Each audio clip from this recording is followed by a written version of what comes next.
Hi guys! Welcome back to my channel. For today's video, ituturo ko po sa inyo kung paano po mag-update ng ating YouTube or ang ating YouTube Studio. Pero bago ang lahat, please don't forget to subscribe my channel, like and comment. So guys, ito na. Unang gagawin natin ay pupunta tayo sa ating App Store.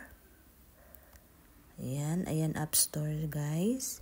And then, i-type natin ngayon yung YouTube.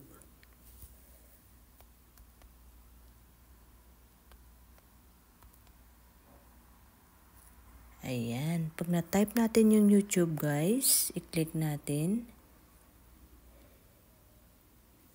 Ayan. Ayan, makikita natin dito yung YouTube. I-click natin ngayon yung update. Ayan. Tapos, and then click again update. Ayan.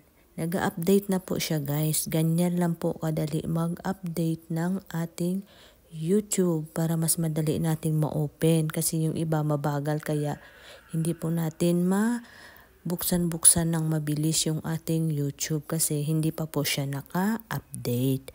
Ayan lamang po ang aking munting tutorial. Thank you!